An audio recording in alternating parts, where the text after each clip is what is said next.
What's going on, guys? Welcome back to WWE Network and Chill, where I, Graham G.S. Matthews, break down all the original content I watch on the WWE Network as well as on the E! Network, as today we're talking the latest episode of Total Bellas Season 5, Episode 3, entitled Bellas Without Borders. Like I said in last week's review, I've actually been really digging the storyline, if you can kind of even really call it that. I mean, it is a reality show, but a lot of these things, I'm sure, are things they actually experienced, but just kind of emphasized and pushed it past 10. In regards to the Brie and Brian stuff they touched upon briefly in the season premiere a few weeks ago, but specifically the stuff with their own family, with Brie and Nikki going through the process of writing their autobiography, reconnecting with their dad, who they haven't talked to in many, many years. Like I mentioned on last week's show, I think he was shown on an episode of Total Divas years ago, maybe during the first or second season, but we haven't really seen him since. And you got to watch the second episode to really appreciate and understand this one in terms of what's all the latest on the, and I don't want to say broken relationship, but the severed relationship between the dad, the mom, Kathy, Mama Bella, Brie, and Nikki. But I thought overall this was a very good episode and a great follow-up from the previous one. The first one kind of feels like it was a million years ago at this point because it has nothing to do with what the last two episodes have really touched on, which is why I thought this show was so strong. But they open up the episode with the Bellas, Brie, and Nikki setting up a wellness spa appointment for Kathy and JJ after the blow-up that Brie and Kathy had on the previous episode. She wants to make it up to him by setting up a spa-like appointment. JJ, I mean, they all get enjoyment out of it except for JJ, who just can't sit still to save his life. So they're doing like this weird, I don't even really know what to call it, but like what's that thing called? Like a hammock. It's like a hammock-like treatment. I don't really know exactly what to call it. I'm not super into that type of stuff, but he can't sit still, so he walks out like soon after it begins. Meanwhile, the Bellas tell Kathy while they're out with her and JJ that they're going to visit their dad, which they touched upon at the end of last week's episode, but they didn't tell their mom outright that's what they were doing. They try to kind of cloak it by saying, hey, if you can come with us, like I guess their grandmother, their Nana, lives out in that same area. So I think I said last week that the dad lived in Mexicali. What I think the deal is, I think the Nana lives in Mexicali, the grandmother lives in Mexicali, which is some part of California near Mexico. And then the dad with their stepmom, technically, not even technically she is, his wife and their kids live in Mexico itself. So they're thinking about visiting him, bringing Kathy with them, not to go visit the dad, but to go visit their grandmother and to have Kathy watch Birdie Joe because Brian's on the road and can't go. So that's what they're thinking about. That's what they proposed to her, and she sees right through it. Kathy's like, listen, I'm going to be honest with you. I'm glad you're honest with me, but I'm going to be honest with you in the sense that I feel like you're using me as an excuse just to go see your dad, and you're just kind of really using me as a babysitter. But eventually she goes through with it. She agrees to go with them on this trip to go see her mom, their grandmother, whatever. She'll watch the kid, and she says that they owe her big time. From there, they get to go see the kids, and the Bellas buy them a lot of gifts. I guess the kids, their dad isn't really all that wealthy and whatnot, so they didn't really grow up with a lot. So they go above and beyond in buying these kids a lot of gifts. And if you see the amount of gifts that are on their kitchen table before they leave to go meet the dad and the kids and the stepmom, their new stepmom, it's absolutely absurd. But I could see where they're coming from, though. It's just an egregious amount of gifts, if I'm being honest. But, it's a nice gesture nonetheless. Brie mentions that she was bummed that Brian can't make the trip with them because he's out on the road at WWE. Kathy and the Bellas, while they're in Mexicali, which is where they, I believe, used to live before the dad moved to Mexico, they actually run into their old babysitter named Mona, who I guess has been keeping up with the Bellas on the show, I guess, or on WWE TV or whatever. And being back in that area really forces Brie to reflect and look back on their own relationship and whatnot. Not just relationship with their father and their mother, but also their, childhood and memories and stuff like that. So she's really kind of coming to terms with her roots after so many years. Meanwhile, for Kathy, it has a completely the opposite effect in that it's hard for her to really come to grips with, what she endured and what she experienced earlier on in her life when she was going through the, divorce and that whole, severed relationship with her now ex-husband, brings back a lot of bad memories for her, and she thought she had closure, but being back in that area and feeling those memories flood back, after so many years. She realizes that she didn't have closure. So they meet up with Nana. Artem gets to meet their grandmother for the first time. And they actually, this really shouldn't come as much of a surprise, but not the grandmother, but Kathy and Bree and Nikki also, make it very clear that Artem would not be staying in the same room as Nikki. Maybe if they were married or maybe if they were engaged or whatever, but currently, I think at this point they are now. At this point, they weren't. So they're like, I don't know where you would have to stay. I'm sure they had an extra room or something. I was thinking, I was waiting for them to say, hey, you're going to have to go get another room in like a hotel down the road or whatever, which I hope wasn't the case. That would have been completely ridiculous. We don't really hear much from Artem on this episode, but I thought that was not really interesting. It's really kind of what you would expect from that old school mentality, but I just thought it was worth mentioning. So anyway, for Nikki, she said that she was nervous to go bring the book up to their dad, not really knowing what his reaction would be. They meet the new wife, his new wife. They meet their stepmother as well as the kids, and it's a really cool thing for them to be meeting new people even at this age. I don't think they meet the kids in that moment. They meet the kids a little later on when they're at like a Mexican market or something like that. But they kind of sit down, talk with the dad a little bit more. Artem already met the dad, when they first went on that dinner date on the last episode a couple of weeks earlier. So while they're there, the dad really emphasizes, he really encourages the Bellas as well as Artem himself, who was like Russian or whatever, to speak Spanish. And he brings up like, oh, I'm your future father-in-law. And he doesn't really appreciate that, not because he finds it disrespectful, but he feels like that could become a possibility at some point. So he doesn't want it to happen now, or like, I'm not exactly sure why he was so bothered by it, but it was a little weird for the dad to be like, oh, I'm your future father-in-law, even though him and Nikki hadn't really been seeing each other for all that long by this point, even though they're currently married, but that's a different story. Anyway, so the Bellas really want JJ, their brother, to reconnect with the dad at some point, because JJ mentioned on the last episode he has no intentions of ever really reconnecting with his dad, at least not right now. Let the dad do his thing, let him do his thing. He really does not have the same passion or desire or the will to reconnect with their dad the same way that Nikki and Bree do currently. And the dad brings it up. He goes, I don't want to go back on negativity. If that's how he wants to be, that's fine. He doesn't bury JJ or anything, but he just mentions that's what it is. And if he wants to reconnect, that's cool. And hopefully it gets to that at some point. But currently, that's just not in the cards. That's when the Bellas decide to bring up the book. And Bree, after they mention, we're writing a book, and he asks, what about? They say, our lives. And there's kind of like this weird silence, but I'm sure that was edited for the show. And then he says, what, since you were born? And they say, yeah. And that was about it. That was really all that they say about it, aside from the fact that the dad goes, that was who I was then, this is who I am now.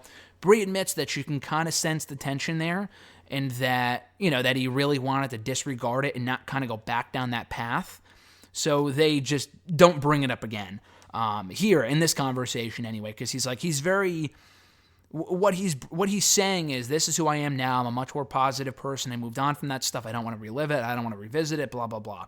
I mean, if they're writing an autobiography, he kind of has to. And he kind of has to own the fact that that's who he was. I mean, you can't completely forget about the past, So I can kind of see it both ways. But that's all about the book conversation. That's all for the book talk for now. Even Nikki says we should probably save the book talk for another time when it's more appropriate down the road and not exactly right now.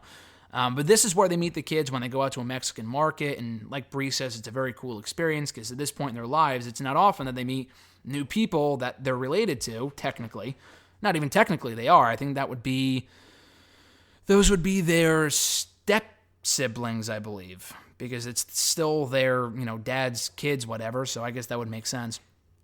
Anyway, so from there, they find out, they go back to the dad's house with the kids. The dad tells the twins, he tells Bree and Nikki that, listen, Alexia, I guess her name is, she's very proud of the fact that, that the Bella twins are, they're related to her, but she doesn't bring up the fact, she mentions how the kids at school don't believe that she's related to the Bella twins. I guess it's so far-fetched or whatever, and she gets bullied as a result. That's what the dad brings up.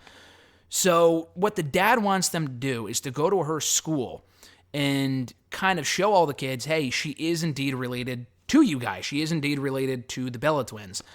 Bree doesn't want to do that just because she kind of feels bad for the mom, who's been staying back with Kathy at the house. She says that she has to work or whatever, so she ends up going back. Nikki stays because she wants to kind of make it up to her sister and her dad and her half sister, that is the younger sister in school here, not Brie.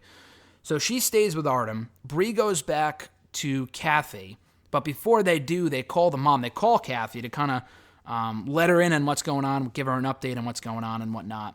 And Nikki said it was a weird thing for her to lie about, because I feel like if she told the truth, the mom wouldn't have minded as much. But Nikki's excuse was over the phone to Kathy. She had said, "Oh, we want to stay more to get more in touch with our roots, like we're enjoying it. We want to kind of soak it in more." Some dumb crap like that. The mom doesn't really buy it. She's like, "Listen, I didn't come all this way. I'm not staying here to watch your kid just so you can reconnect with your roots or whatever. I need you to come back now." So I completely get that. And it would have been a lot easier if she just told the truth and they just went from there. But she didn't for whatever reason, because I feel like she would have been more understanding had she, told her the truth that they were visiting the school to, do a nice gesture for their half sister, whatever.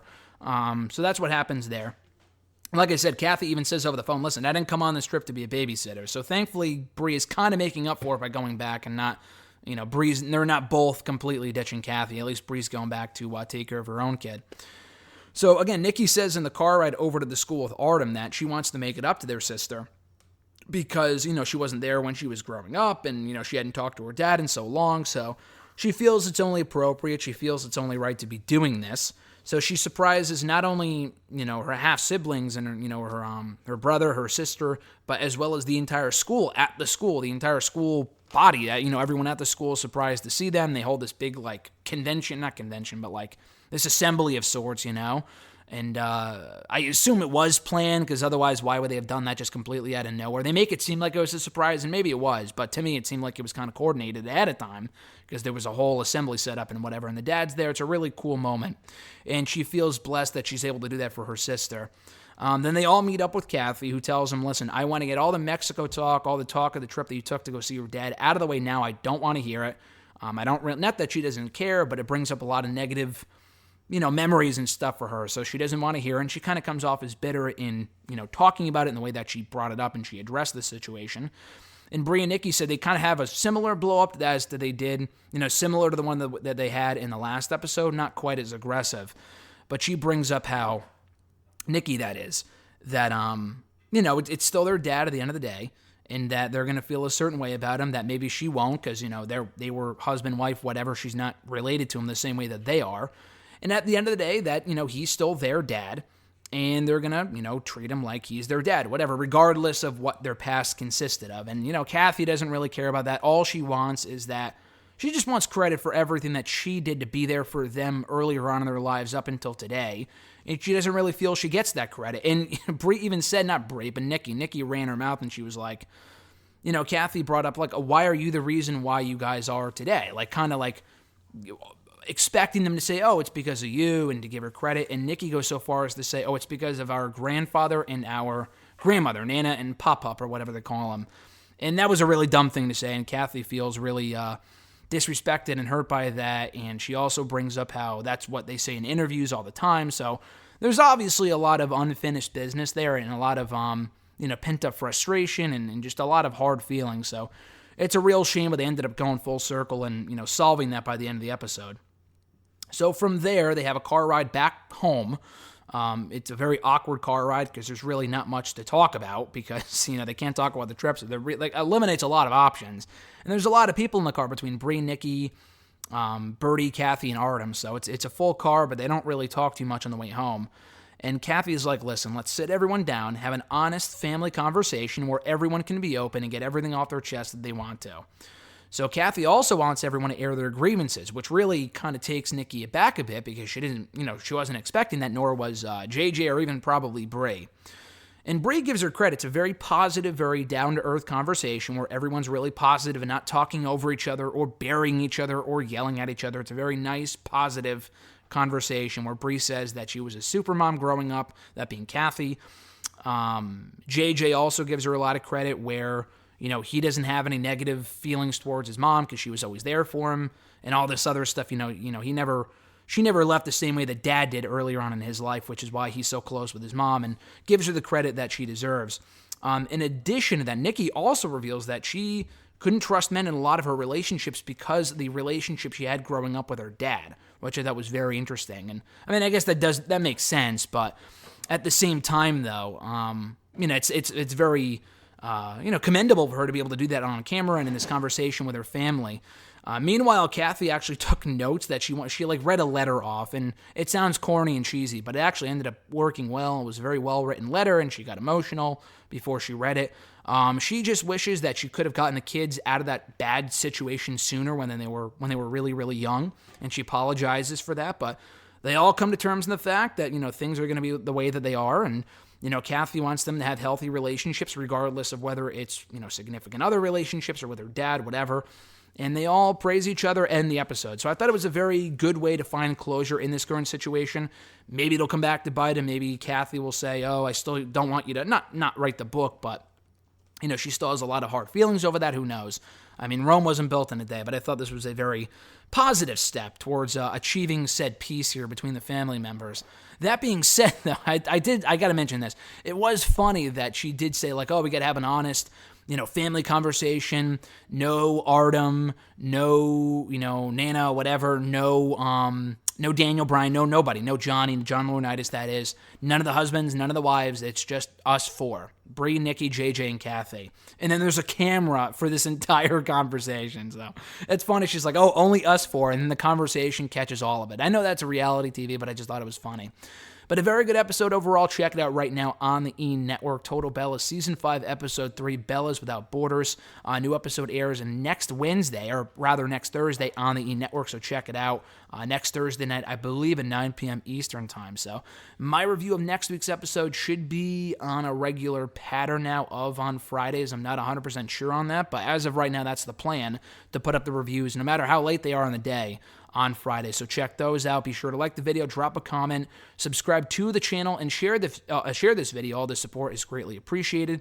And an audio SmackDown review coming tomorrow for tonight's episode on Fox. So until then, guys, have a great rest of your weekend. If you haven't already, check out my exclusive interview with All Elite Wrestling Zone, the WWE Hall of Famer, good old JR, Jim Ross himself, right now on Wrestle Rant Radio. You saw the excerpts here on the channel yesterday. Check out the full interview right now on Wrestle Rant Radio on iTunes, nextdaywrestling.net, Podbean, Stitcher, Spotify, Google Play, TuneIn Radio, iHeartRadio. It's all over the place, so check out the interview now. The support, as I said earlier, is greatly appreciated. So until next time, guys, I'm Graham G.S. Matthews, and I'll catch your ass down the road.